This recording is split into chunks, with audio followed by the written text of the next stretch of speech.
Cina dan Rusia ini dulunya sama-sama nganut sistem ekonomi komunis, sama-sama pindah ke kapitalis, tapi kenapa satunya malah tambah kaya, sedangkan satunya malah enggak? Kok bisa? Untuk menjawab hal ini, kita perlu tahu kondisi Rusia ketika itu yang sedang susah karena runtuhnya Uni Soviet, sehingga mengakibatkan krisis ekonomi dan krisis politik. Akibatnya, pemerintah tidak mampu membuat sistem transisi yang jelas. Ditambah lagi penasihat asal Barat yang bilang kalau Rusia harus cepat-cepat pindah ke sistem yang baru untuk menyelamatkan negaranya. Presidennya setuju. Tapi bukannya malah baik, malah tambah buruk, soalnya sistem transisi yang harusnya dilakukan secara bertahap, malah dilakukan secara sekejap. Agar lebih paham, coba bayangin gini. Kalian hidup puluhan tahun di negara yang bilang, kalian turuti pemerintahan negara, dan negara akan urus hidup kalian.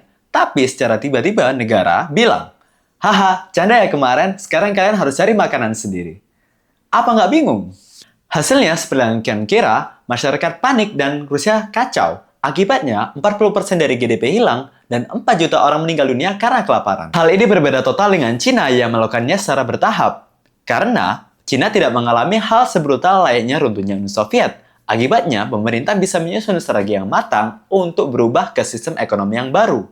Salah satu strategi yang terkenal adalah dual track pricing untuk para petani. Dulu petani Cina terbiasa dengan sistem yang bilang gini, kalian harus menuhin target, dan jika kalian telah penuhin, negara bakal urus kalian. Di sistem yang baru, bilangnya gini, tenang, sistem yang lama masih berjalan, tapi kalau kalian melebihi target, kalian bisa jual itu ke pasar, dan keuntungannya bisa kalian simpan sendiri. Karena ini, petani bisa merasa aman dengan sistem yang lama, dan mulai beradaptasi dengan sistem yang baru. Karena itu, petani di Cina menjadi sangat efisien, dan produksi panen di Cina meroket. Di perkotaan, Cina juga melakukannya secara bertahap. Strateginya adalah crossing the river by touching the stone.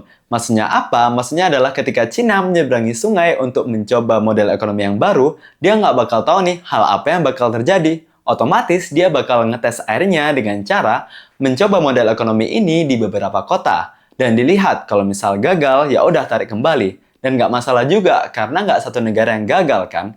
Masalahnya, semuanya berhasil dan gara-gara itu, pemerintah mencoba hal ini di beberapa kota yang lain hingga sampai satu negara telah berhasil mengadopsi sistem ekonomi yang baru.